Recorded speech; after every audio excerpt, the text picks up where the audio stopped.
Hey guys, it's me, 80s from before. Today, guys, we're talking to guys about the Champions League round of 16, guys. Today, guys, we talk about the second leg previews for the four matches for this week. So we have Bayern Munich versus RB Salzburg, Liverpool versus Inter Milan, Real Madrid versus PSG, and of course, Manchester City versus Sporting. Let's go and start with the very first one, which was Bayern Munich versus RB Salzburg. Now, for me, this tie is still very open. It's still a very open. Salzburg coming into this obviously as the underdogs, and it's as if the first leg never happened. So for Salzburg to progress, they would need to either win this in 90 minutes or they could try to do it in the hard way by the penalties. As for Bayern Munich, as long as they win this match, they will be through to the next round. Now for Bayern Munich, they're still having some injury concerns with some players still missing. As you guys can see, we're going to go ahead and look at the squad list for Bayern Munich, and we're going to go ahead and see who's going to be in the squad. So Neuer is still out. I don't think Neuer will be back for the second leg. He's expected to be out until May, which is a big blow for Bayern, and so we'll see how that pans out. And let's see. I hope they're best for his recovery, man, because Bayern is going to really need him. Let's go read the news here. Um, so yeah, it doesn't say right here. Yeah, I still think Neuer will be out for this game. As well as the fact that Alfonso Davis is likely to miss this game. He could be back. I don't know. I'm not so certain, but he could maybe make it back. But I don't think he'll be in the. He won't start, I believe. Tolisso is also out. Goretzka is also out, and that's pretty much it.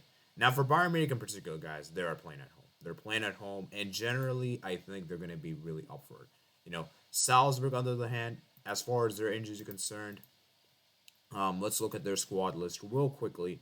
As you guys can see, squad list wise, they have pretty much their all players like Jeremy Ongano is out, Brian Okaya is out, Omar Sulet is out, Sekoyo Kote is out, Noah Okafor is also out, and Benjamin Sesko. So they actually have more injuries than Bayern Munich, so that's very interesting indeed. Guys, to keep it short and sweet, even though Bayern Munich have been kind of struggling this season, we have been seeing this season, especially this year in particular with Nagelsmann, they just had a draw against Leverkusen at home, a very underwhelming draw to say the least. But Bayern, guys, is still Bayern. Bayern Munich is still Bayern. They're still one of the best teams in the world, and I still think they have a great team on paper. So, like I said, it's going to be interesting to see how Salzburg pip it up here. I don't think Salzburg will be as strong as they were in the first leg because of the fact that we're playing at home. And I feel like the goal that Bayern scored right at the end pretty much killed their hopes of advancing through. So I expect Bayern to win this, guys. I'm going to say they win 3-1. It will be a pretty emphatic win, in my opinion, for Bayern Munich. And even though Neuer is not out, and I know they have Ulrich, who I admit is not a very good goalkeeper, Bayern should still win this match regardless of the fact that the goalkeeper changed. Because let's be real, guys, Bayern just have a completely superior team. I just think that for me, Lewandowski, Muller will be too much for them to handle.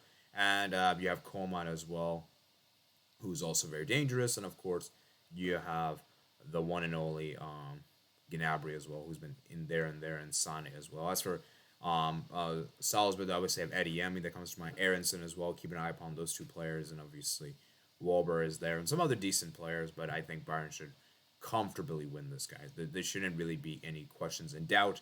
And for me, Salzburg just giving it way too much of a task. So we'll see what happens. So if Salzburg can prove us wrong, I'll gladly eat my words. But I'm still going to pick Bayern to move to the next round.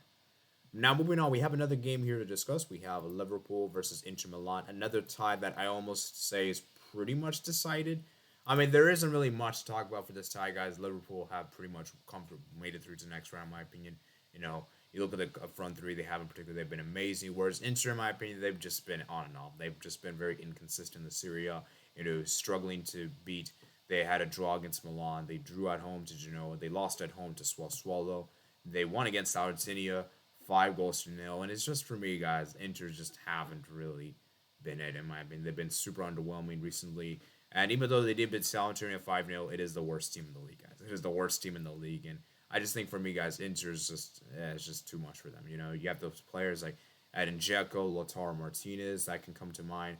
And Liverpool, they just have too many killers, man. Salah, Mane, Firmino, Luis Diaz is just really ridiculous. And so, like I said, guys, I don't really expect anything from here. I'm not gonna even go much into the squads and everything because let's be real, guys. We all know that it's pretty much this tie is almost over. I'm sorry to say this to all Inter fans and everything like that. there isn't really much to discuss this one. This one is over from the first leg. And I'm going to say Liverpool wins. I'm going to say they win 3-1 at home, guys. I just think that Liverpool is just way too strong, man. They've just been amazing, guys. I think goals will come from Luis Diaz. I'm going to say a goal from Fabinho. I'm going to be a bit different. And I'm going to say, of course, Mohamed Salah. As per Inter, I do think they'll get a goal back. Consolation, probably like Edin Dzeko, I would imagine. He'll probably get a goal. Maybe Perisic as well. I'm not sure. But yeah, like I said, guys, Liverpool, they're pretty much through to the next round. Now, there's one game that I want to talk about. Then we have Manchester City versus Sporting, guys. This one, in my opinion, this one's a blowout. Manchester City have already made it through the next round. I mean, 5-0 win for the first leg. I mean, what is there to really discuss about this one, guys? They've just been absolutely brilliant, guys. Manchester City's just been in red-hot form. They've just been amazing. They just thrashed United at the Etihad, and they've just been incredible, guys. Their form has been incredible. Mahrez, KDB scoring the goals. And then you have, Bernardo Silva as well, and it's just too good of a team, guys. Even without their striker, they've been amazing. So, guys, guys, this is the game. I'm gonna be honest. I'm gonna say it'll be a 3-0 win for City, 3-0. Sporting, I don't think I have any chance. Sorry to say. Yeah, there's not. It's kind of not really much to talk about this one, guys. Not really much to talk about there. And then finally, we move on to the big one. This is the match that's the most important for me. This is a match, in my opinion, that you could say is the most interesting of the four. And this is the match that I feel like, in my opinion, is the one that we need to discuss about. Real Madrid versus Paris Saint-Germain. Now, coming into this game, there's a lot of interesting talking points heading into this game. Real Madrid will have no Casemiro, no Ferland, both of which are suspended for this game. Toni Kroos, I believe, is also injured as well. And who else is injured? Let me go check the squad. Let's see who else is also injured. That's it. And there's also Federico Valverde who's also injured as well, which is a big blow indeed. So it's gonna be interesting to see how Real Madrid line up in this game. As for Paris Saint-Germain, as for them, there isn't really any big injury concerns. I think the only injury concern they have is Sergio Ramos, who I think, he's not going to be available. Like, he's not available for this one. Kurzawa, Hakimi may not be available for this game. Paredes, Herrera may not be available. And so it's going to be interesting, guys, to see how PSG approach this. Because Real Madrid, man, Ancelotti, man, after that first leg, a lot of Real Madrid fans are very concerned with that performance being very defensive-minded. And that kind of performance is very worrying from their standpoint. And that Real Madrid team we saw in the first leg is not the Real Madrid team I know of. Because what's going to be very interesting to see is that Real Madrid, for me, are going to be a lot more better. I think they're going to play a lot more expansive at home. And I just think that, for me, Real Madrid will put the pressure on. I think they'll put the pressure on, and I think this will be a very interesting game. Now, PSG understand that they're in a driving seat here. As long as they get a draw from this game, they're good to go. Even a loss by 1-goal margin could still be, well, actually, no, I was going to say it would have been enough, but, away goals are no longer valid. So, PSG have to go in the mindset of trying to get at least a draw in this game or trying to secure the win. Obviously, a win that would pretty much effectively kill the tie off. Now, for me, for Real Madrid, I think in particular is that I want to see how Ancelotti sets up this team. I want to see whether they're going to go in the 4-3, they're going to stick with the 4-3-3, and who's going to be playing those suspended players. Because I think for me, goalkeeper is going to be Courtois. Left back for me, it has to be David Alaba. Center backs for me, it has to be Nacho and Militao. Right back for me, it cannot be Carvajal, but he has to play because there isn't anyone else great. And then for that midfield, it's going to be interesting. Who's going to play in that midfield? Because for me, CDM, you can honestly argue it probably has to be Valverde. And the center mid, you probably have to put Modric. And the other center mid, you probably would put Camavinga, I would guess. And then for the front three, I think you have to put striker Benzema, left wing Vinicius, and the right winger, I would probably put Rodrigo instead of Asensio, because Asensio for me, guys, is just a banger merchant. Sorry to say. As for PSG, I don't know how they're going to line up. I assume they'll line up in a 4-3-3 with goalkeeper. It's going to be Donnarumma, I would imagine. Left back, I think we're going to see maybe Nuno Mendes. Center backs, we're going to see Kibembre, Marquinhos. Right back, I think Hakimi will be back for this game. CDM, Verratti. CDM, we're going to see Idrissa Gueye. Center mids, we're going to see Verratti and Paredes. Maybe you might even see Gini Wijnaldum. And then for the front three, obviously, left wing will be Neymar, striker Mbappe, and right wing Messi. And for Messi in particular, man, you have to show up in this game. There is absolutely no excuses because Messi, because what we've been noticing with Messi is that in these last couple of Clásicos, Casemiro has always locked him down. And because of the fact that there's no Casemiro here, I think Messi will be able to finally have his free play and finally be able to roam around that final third because that's how Messi's so effective. And I just don't think Real Madrid have an effective CDM, a backup CDM that could combat Messi, you know. And I just think for PSG, what they have to do is they have to strive in the counter attack. For me, PSG's game plan has to be the counter attack and it has to be them trying to expose Carvajal because for me, Carvajal is just awful. I'm sorry to say. If Mbappe can pace abuse him, it's going to be very difficult for Carvajal to stop Mbappe. But what I'm going to be interested to see is how PSG's defense will be tested because for me, I can't really read too much in the first leg because Real Madrid didn't really play in the first leg. That's the issue there is that I don't know how I could really look into that game without knowing how Real Madrid is going to play, right? So it's very difficult to make these kind of calls. So, with all that being said, with everything taken account, with Real Madrid probably playing a counter-attacking as well, I would imagine it's a tough one to call. It's a very tough one to call. But I don't think Real Madrid is making the comeback. I simply don't think they could make the comeback with the two players suspended for Lamendi, no Casemiro. Two big blows.